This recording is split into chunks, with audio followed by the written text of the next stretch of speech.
Why have I no insight? నాకు అంతరదృష్టి ఎందుకు లేదు? ఎవరు చెప్తారు? నారాయణ గారు చెప్తారా?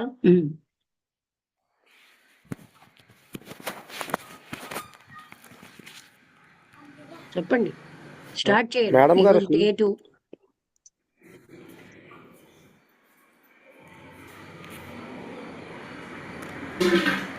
చెప్పండి.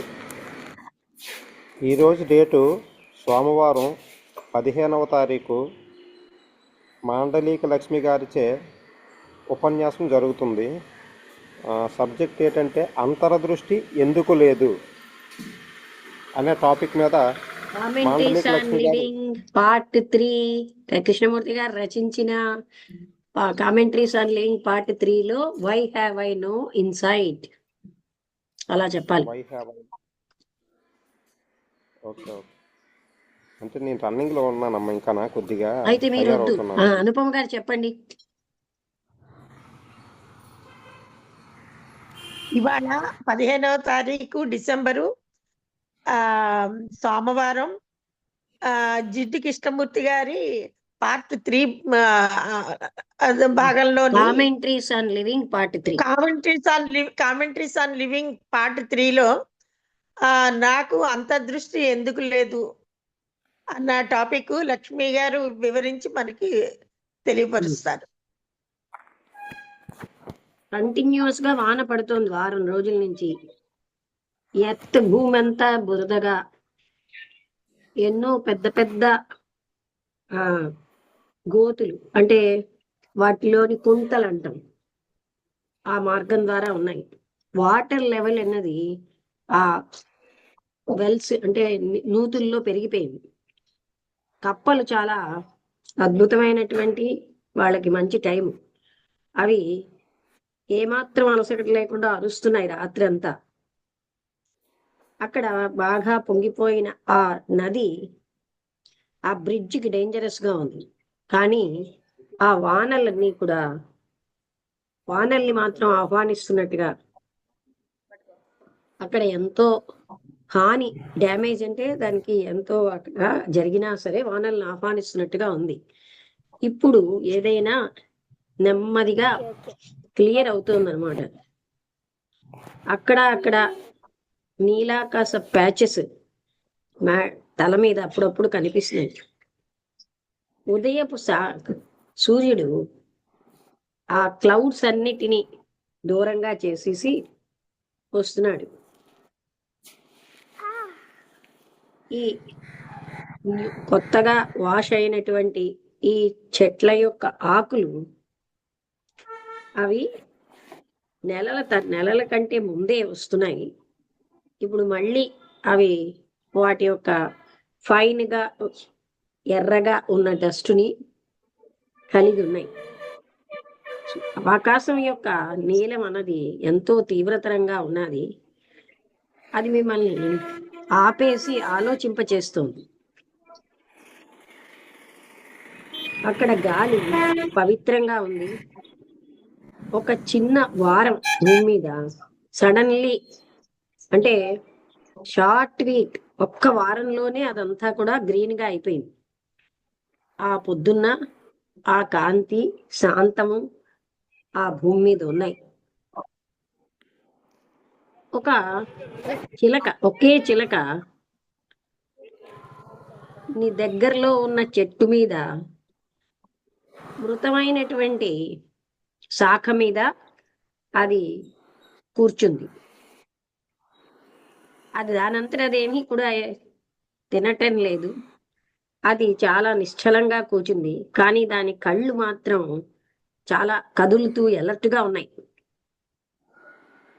అది ఒక సున్నితమైన ఆకుపచ్చ, ప్రకాశవంతమైన ఎరుపు ముక్కు, ఒక పొడుగైన తోక పోలార్ గ్రీన్ కలర్లో ఉంది. దాన్ని మీరు ముట్టుకోవాలంటే, ఆ కలర్ని ఫీల్ అవ్వాలంటే మీరు కదిలితే అది ఎగిరిపోతూ ఉంటుంది. అది ఎంతో నిశ్చలంగా ఉన్నా అక్కడ గడ్డ కట్టిన ఆకుపచ్చటి కాంతి చాలా దట్టంగా లైవ్లీగా ఉంది.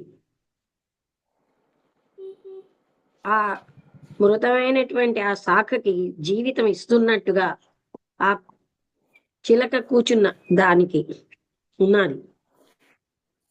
ఇది చాలా ఆశ్చర్యకరమైన సౌందర్యం. ఇది మీకు శ్వాస పీల్చుకునేటట్టు చేస్తుంది. మీ కళ్ళని అక్కడి నుంచి మీరు మరలించుకోలేకపోతున్నారు. లేకపోతే ఒక్క ఫ్లాష్ లో ఇది వెళ్ళిపోతుంది. మీరు అక్కడ ఉనుకుతున్నటువంటి చిలుకలు అవి అవి ఎప్పుడు కూడా క్రేజీగా ఉంటాయి వాటి యొక్క ఎగరడంలో. అవి ఆ వైర్ల మీద కూర్చున్నాయి. ఇక్కడ అక్కడ ఎర్రటి ఫీల్డ్స్, ఆ అప్పుడే వచ్చినటువంటి ఆకుపచ్చటి ఆ కార్ మీద అవి ఉన్నాయి. ఈ ఒక్క పక్షి మొత్తం జీవితం అంతటికి ఫోకస్ లాగా, మొత్తం సౌందర్యం అంతటికి, సంపూర్ణత అంతటికి ఫోకస్ లాగా ఉంది. అక్కడ క్లియర్ గా ఆకుపచ్చగా డార్క్ గా ఉన్నటువంటి ఆ బ్లూ స్కైకి నుంచి ఆ శాఖ కనిపిస్తుంది. అక్కడ పదాలు లేవు, ఆలోచనలు లేవు మీ మనసులో. మీరు ఆలోచించట్లేదని కూడా మీకు తెలియట్లేదు.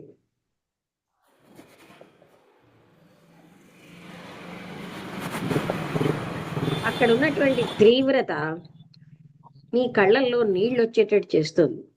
మిమ్మల్ని అంటే రెప్పలు కదిలేటట్టు చేస్తుంది. ఈ కదలను మీకు ఆ పక్షి ఎక్కడ వెళ్ళిపోతుందో అన్నట్టుగా ఉంది. అంటే మీరు రెప్ప మూస్తేనే ఆ పక్షి వెళ్ళిపోతుందని, కానీ అది అక్కడ ఏమీ కదలకుండా కూర్చుంది. ఎంతో సన్నంగా ప్రతి ఫెదరు దాని యొక్క స్థానంలో ఉంది. కొన్ని నిమిషాలు అయ్యాక అయ్యి ఉంటుంది. ఆ కొద్ది నిమిషాలు ఆ రోజంతటిని కవర్ చేస్తున్నాయి, ఆ సంవత్సరాన్ని, ఆ సమయం అంతటిని. ఆ కొద్ది నిమిషాల్లో మొత్తం జీవితం అంతా అంతు లేకుండా మొదలుగా ఉంటుంది. మొదలు అంతం లేకుండా ఉంది. ఇది పోగు చేసుకునే అనుభవం కాదు, జ్ఞాపకంలో పోగు చేసుకునేది కాదు, లేకపోతే ఆలోచనతో లైవ్లీగా ఉంచుకునే మృతప్రాయమైంది కాదు. అది కూడా చనిపోతుంది. ఇది సంపూర్ణంగా జీవంతంగా ఉంది. అందుకనే మీరు దాన్ని మృతమైన వాటిల్లో పొందలేరు. ఆ గార్డెన్ కావాలన్నటువంటి ఇంటి నుంచి ఎవరో పిలుస్తున్నారు. ఆ బ్రాంచ్ అన్నది సడన్ గా, అంటే ఆ చిలక ఎగిరిపోయింది ఆ బ్రాంచ్ నుంచి. అందులో 3 ఉన్నారు, ఒక స్త్రీ, 2 పురుషులు. వాళ్ళందరూ చాలా యంగ్ గా ఉన్నారు. బహుశా వాళ్ళ యొక్క 30s లో ఉన్నారు, మిడిల్ 30s లో. వాళ్ళు చాలా వేగం వచ్చేసారు. అప్పుడే స్నానం చేసి ఫ్రెష్ గా మంచి బట్టలు వేసుకుని, వాళ్ళు బాగా ధనం ఉన్న వాళ్ళలా లేరు, అంటే అతి ధనవంతుల్లా లేరు. వాళ్ళ ముఖాలు చాలా ప్రకాశిస్తున్నాయి ఆలోచనతో. ఆ కళ్ళు కూడా క్లియర్ గా, సింపుల్ గా, ఉన్నటువంటి చూపు కాకుండా ఎంతో జ్ఞానంతో ఉన్నారు. ఆ స్త్రీ వాళ్ళల్లో అందరికంటే పెద్దది. మిగతా వ్యక్తి ఆమె యొక్క భర్త. మేమందరం ఒక చాప మీద కూర్చున్నాం. రెడ్ బార్డర్ తో ఉంది, ప్రతి చివర రెడ్ బార్డర్ తో ఉంది ఆ చాప. ఆ ట్రాఫిక్ అనేది భయంకరమైన సౌండ్ చేస్తోంది. ఒక విండో మూసేయవలసి వచ్చింది, కానీ ఇంకొకటి అక్కడ ప్రత్యేకంగా ఉన్న గార్డెన్ దగ్గర ఉన్నారు, అది ఓపెన్ గా ఉంది. అక్కడ బాగా విస్తరించున్న చెట్టు ఉంది. వాళ్ళు కొంచెం సిగ్గుగా ఉన్నారు. వాళ్ళు వెంటనే చాలా ఫ్రీగా మాట్లాడుతున్నారు. మా కుటుంబాలన్నీ కూడా చాలా ధనవంతమైనవైనా మా ముగ్గురం ఒక రకమైన సరళమైన జీవితం గడపాలని ఎన్నుకున్నాం. ఏ రకమైన నటనలు లేకుండా అంటూ ఆ బ్రదర్ చెప్తున్నారు. మేము ఒక చిన్న విలేజ్ దగ్గర జీవిస్తున్నాము. మేము కొంచెంగా చదువుకున్నాం. మేము ఎక్కువగా ధ్యానానికి అర్పించుకున్నాం. మాకేమీ కోరిక లేదు ధనవంతంగా అవ్వాలని. మాకు కావలసింది వస్తే చాలు, జీవించడానికి కావలసింది వస్తే చాలు. నాకు సాంస్క్రిట్ కొంత తెలుసు, కానీ ఆ సాంస్క్రిట్ స్క్రిప్చర్స్ ని అథారిటీ తోటి కోట్ చేయడానికి భయపడుతున్నారు, సందేహిస్తారు. నా బావగారు చాలా నాకంటే చాలా నేర్చుకునే స్థితితో ఉన్నారు, కానీ మేము నేర్చుకోవడానికి అంత వయస్సు లేదు. కానీ జ్ఞానం అన్నది చాలా స్వల్పమైన అర్థం కలిగి ఉంది. అది మమ్మల్ని గైడ్ చేయడానికి సహాయం చేస్తుంది, స్ట్రైట్ రోడ్లో ఉంచేటట్టు చేస్తుంది. నేను ఆశ్చర్యపోతున్నాను ఏంటంటే, జ్ఞానం అన్నది సహాయకారిగా ఉంటే అది ఒక ఆటంకం కూడా కాదా? జ్ఞానం ఏ విధంగా ఆటంకం అవుతుంది అంటూ ఆయన ఆతురతతో అడిగారు. తప్పనిసరిగా జ్ఞానం అన్నది సహాయకారిగానే ఉంది. ఏ విధంగా సహాయకారి? భగవంతుణ్ణి తెలుసుకోవడానికి, ఒక ధర్మమైన జీవితం గడపడానికి జ్ఞానం సహాయమే. అవునా? ఒక ఇంజనీరు జ్ఞానం ఉంటుంది ఒక బ్రిడ్జి కట్టడానికి, మెషిన్స్ ని తయారు చేయడానికి మొదలైన జ్ఞానం ఉంటుంది. ఎవరైతే ఇలాంటి విషయాల్లో ఉంటారో వాళ్ళకి అవసరమే. మనుషుల్ని ట్రీట్ చేసే ఒక డాక్టరు జ్ఞానం ఉండాలి ఆయనకి. ఎందుకంటే ఆయన ఎడ్యుకేషన్లో భాగం, ఆయన ఉనికిలో భాగం. అది లేకపోతే ఆయన ముందుకు వెళ్ళలేడు. కానీ మనస్సుని ఫ్రీ చేయడానికి, కనుక్కోవడానికి జ్ఞానం అవసరమా? ఈ జ్ఞానం అన్నది అవసరమైనా ఇప్పటి వరకు మనం కనుక్కున్న వాటన్నిటినీ తెలుసుకోవడానికి యాక్చువల్ స్టేట్ మనం డిస్కవరీ చేసేది జ్ఞానం కంటే స్వేచ్ఛగా ఉంది, అంటే జ్ఞానానికి సంబంధం లేకుండా.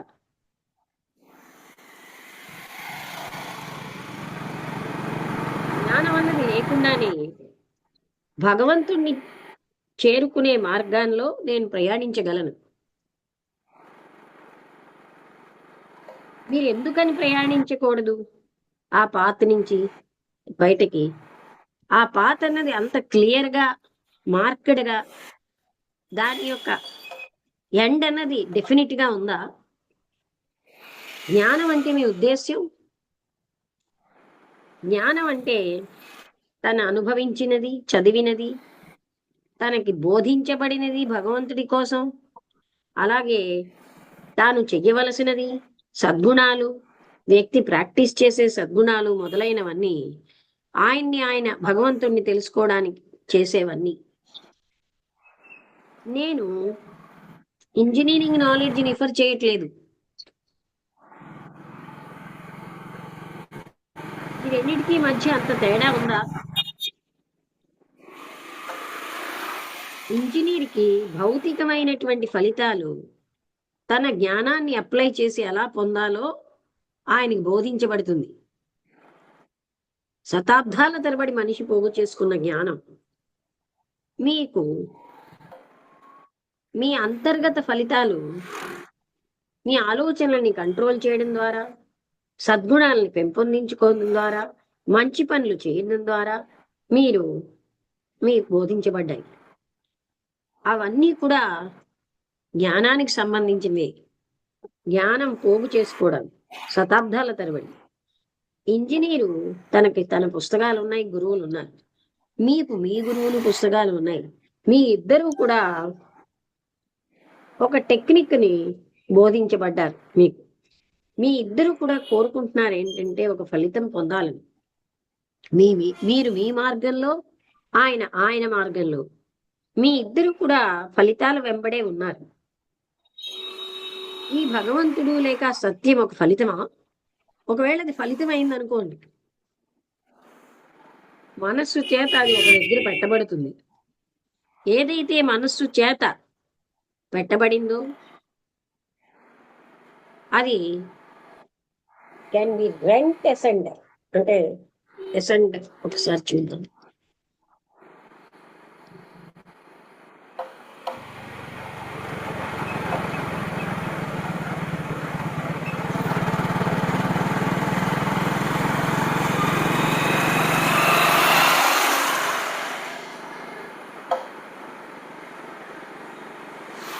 ఎసెండర్ మీనింగ్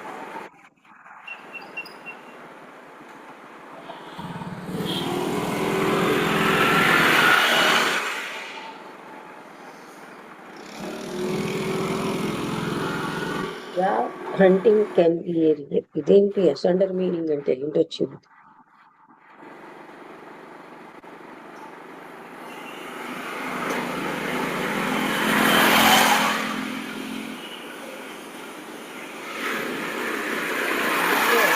అంటే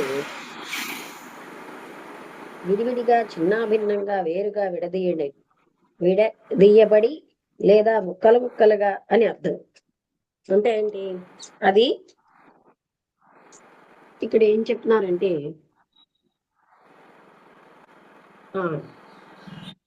అంటే ఇంజనీర్కేమో తన పుస్తకాలు ఉన్నట్టుగా మీకు మీవి ఉన్నాయి. ఈ భగవంతుడు లేదా సత్యం ఒక ఫలితమా? ఒకవేళ అది అలాంటి ఫలితమే అయితే దాన్నంతటినీ మనస్సు అన్నది ఒక దగ్గర పెడుతుంది. ఏదైతే మనస్సు చేత ముక్కలుగా ఉన్నది అలా పెట్టబడిందో అది అంటే ఇంతసేపు స్కాటర్ గా ఉన్నది ఒక దగ్గర పెడుతుంది. అందుకని ఈ నాలెడ్జ్ మనం ఆర్జించిన ఈ జ్ఞానం సత్యాన్ని తెలుసుకోవడానికి సహాయకారా? నాకు అది సహాయం చేయదని నేను ష్యూర్గా చెప్పలేను. మీరు ఎంత చెప్పినా సరే అంటూ హస్బెండ్ అన్నారు. జ్ఞానం అనేది లేకపోతే మనం మార్గాన్ని ఎలాగా అనుసరించగలం? మీకు ఫలితమే స్టాటిక్ గా స్థిరంగా ఉందనుకోండి, మీకు అంతం స్థిరంగా ఉంది ఫలితమును, అది ఒక మృతప్రాయం అయింది, ఏ చలనము లేకపోతే ఒకటి లేదా ఎన్నో మార్గాలు దాని దగ్గరికి తీసుకెళ్ళగలరు. కానీ సత్యము లేదా భగవంతుడు మీరు ఏ పేరుతో పిలిచినా దానికి ఒక ఫిక్స్డ్ ఆశ్రయాన్ని ఇస్తున్నాడు, ఒక శాశ్వతమైనటువంటి అడ్రస్ తో. అప్పుడు ఆ బ్రదర్ చాలా ఆతృతతో అఫ్ కోర్స్ నాట్, కాదండి అన్నారు. అయితే మీరు ఎలా చెప్పగలరు దానికి ఒక పాత్ ఉందని? తప్పనిసరిగా సత్యానికి మార్గమే లేదే. అలా అయితే జ్ఞానం యొక్క పాత్ర ఏంటి అని భర్త అడిగారు. మీరు ఇంతవరకు బోధించబడిన ఫలితంగా మీరున్నారు. ఆ కండిషనింగ్ అనేది మీ అనుభవాలన్నీ కూడా మీద బేస్ అయి ఉంది. మీ కండిషనింగ్స్ మీ అనుభవాల మీద బేస్ అయి ఉంది. మీ అనుభవాలు అన్నది మీలో ఉన్న కండిషనింగ్ ని మారుస్తున్నాయి, లేకపోతే బలపరుస్తున్నాయి. మీరు ఒక గ్రామఫోన్ లాగా రకరకాలైన రికార్డ్స్ ప్లే చేస్తున్నారు. బహుశా అది ఇంకా గ్రామఫోనే. ఆ రికార్డ్స్ అన్ని మీరు ప్లే చేసేవి మీరు ఏమైతే మీకు బోధించబడ్డాయో ఆ రికార్డులే వస్తాయి. ఇతరుల చేత బోధించబడినా మీ ఓన్ అనుభవంలోంచి వచ్చిన అంతే. అవును సార్ అంటూ అతను చెప్పారు. అయితే ఇంతవరకు బోధించబడకుండా ఉన్న మార్గం అంటూ ఏదీ లేదా? ఉందా? Is they? తప్పనిసరిగా మీరు ఆత్మ అని పిలిచేది, సోల్ అని, హయ్యెస్ట్ సెల్ఫ్ అని మొదలైనవి పిలుస్తున్నారు. అది కూడా మీరు ఏం చదివారో, మీకేం బోధించబడిందో దాని మీద ఆధారపడి ఉంది. మీరు చెప్పినవన్నీ కూడా చాలా క్లియర్ గా అర్థవంతంగా ఉన్నాయి. ఎవరైనా అతను ఆమోదించేటట్టుగా ఉన్నాయని బ్రదర్ అన్నాడు. మీరు ఒకవేళ ఆమోదిస్తే అందులో మీరు సత్యాన్ని మీరు చూడరు. సత్యం అన్నది అది నమ్మకాల మీద ఆధారపడి లేదు, అనుమతుల మీద లేదు. మీరు అనుమతించొచ్చు, తిరస్కరించొచ్చు మీ అభిప్రాయాల్ని, అలాగే మీ ముగింపుల్ని. కానీ యథార్థం అన్నది అక్కడ ఏ అనుమతి అక్కర్లేదు, అది అదై ఉంది. ఒకసారి మిమ్మల్ని మీరు చూస్తే ఇంతవరకు చెప్పబడిందంతా యథార్థం అని తెలుస్తుంది. అప్పుడు మీరు కేవలంగా ఒప్పుకోరు. మీ మనస్సు అన్నది ఒక మౌలికమైన మార్పుని చెంది ఉంది. అది అది దానికి ఉన్నటువంటి నమ్మకము అనే స్క్రీన్ ద్వారా అది సత్యాన్ని చూడలేదు. ఫండమెంటల్ అంటే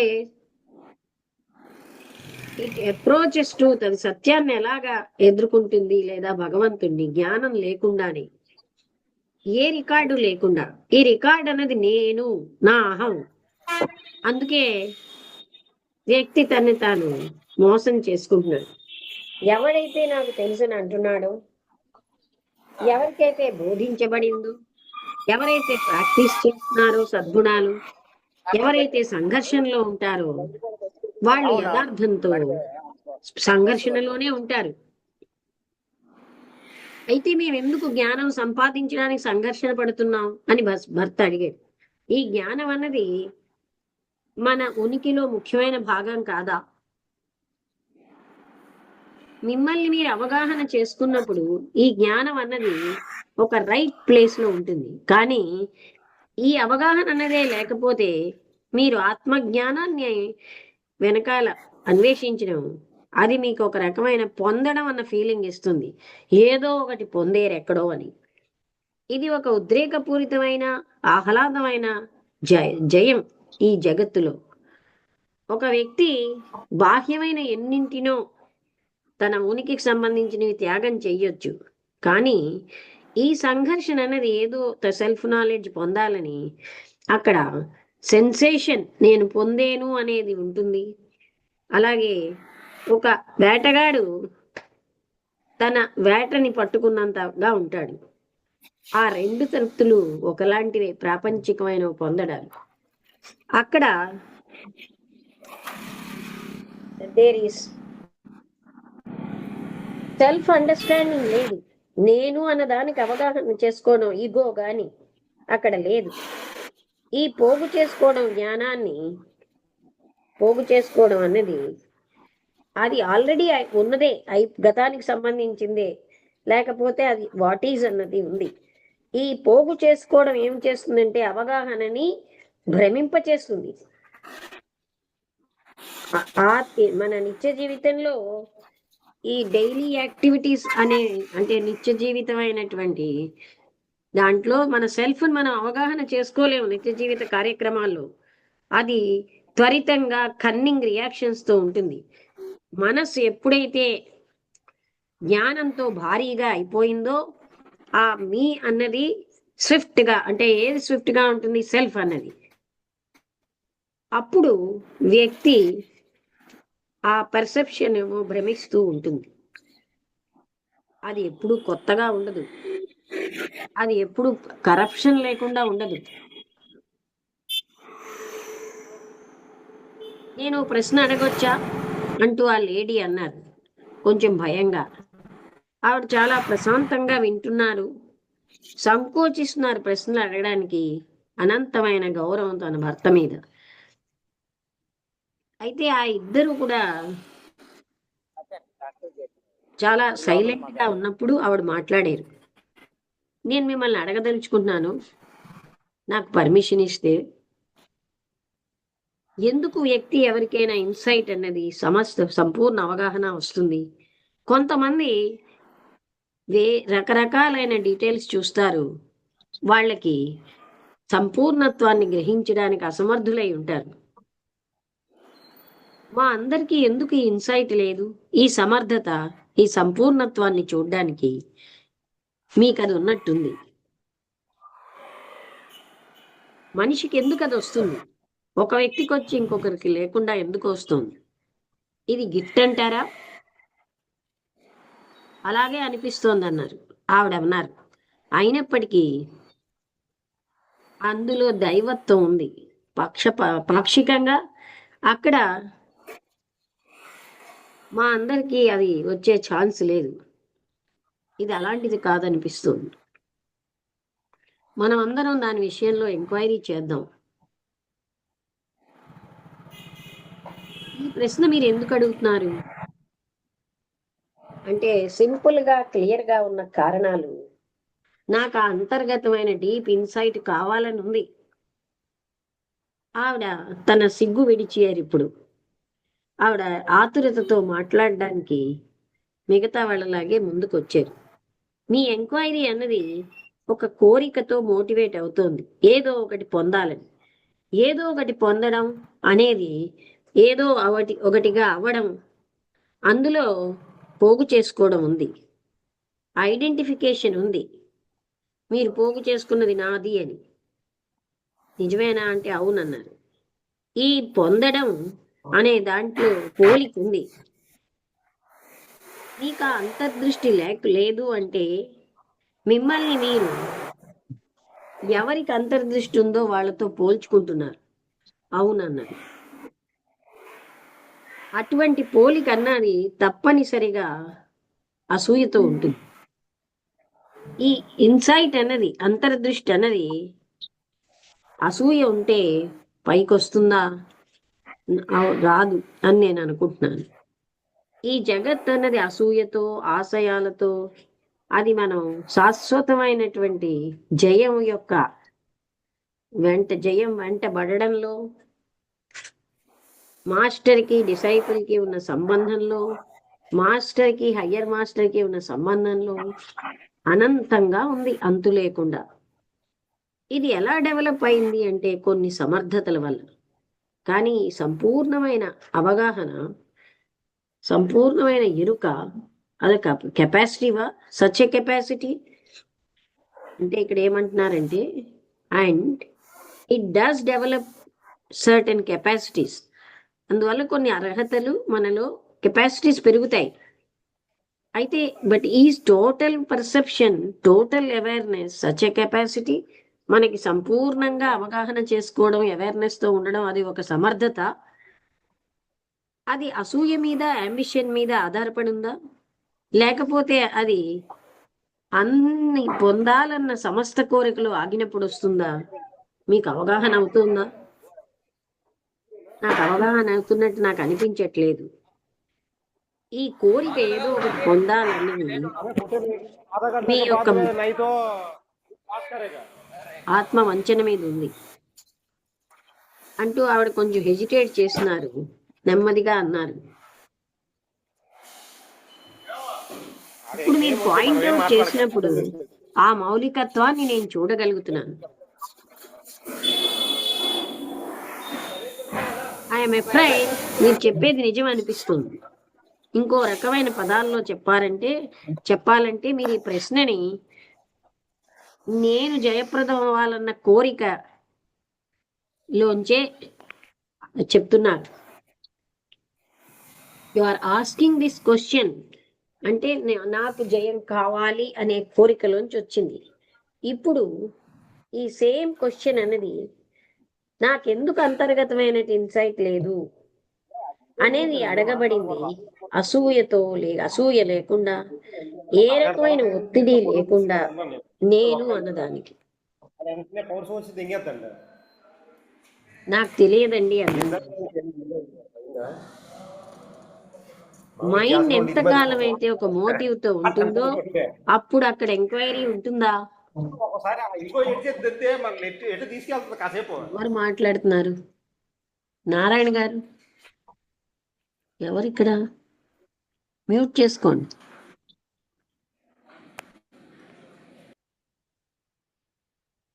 సో మైండ్ ఎంతకాలం అయితే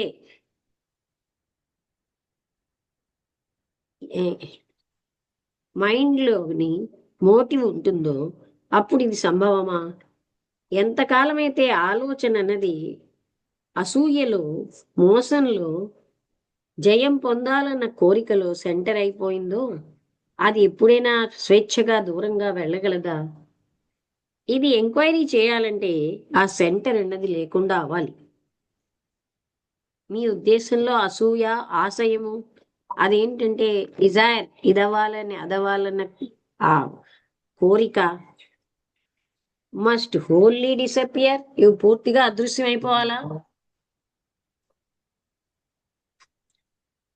ఒకవేళ వ్యక్తికి లోతైన ఇన్సైట్ కావాలంటే ఇవన్నీ అదృశ్యం అయిపోవాలా? If it may be pointed out, అలా చెప్పాలంటే మీరు ఆ అర్హత, ఆ సమర్థత కలిగి ఉండాలనుకుంటున్నారు. అందుకని మిమ్మల్ని మీరు క్రమశిక్షణలో అది పొందాలని పెట్టుకున్నారు. మీరు మీకు అంటే ఇది పొందగలిగే వాళ్ళు చాలా ముఖ్యమైన వాళ్ళు. ఆ కెపాసిటీ కాదు. ఈ కెపాసిటీ అన్నది మైండ్కి ఎప్పుడైతే ఏ రకమైన మోటివ్ లేకపోతేనే వస్తుంది. కానీ ఇంతకు ముందు మీరు ఏం చెప్పారంటే మైండ్ అన్నది సమయం యొక్క ఫలితం, జ్ఞానం యొక్క ఫలితం. అలాగే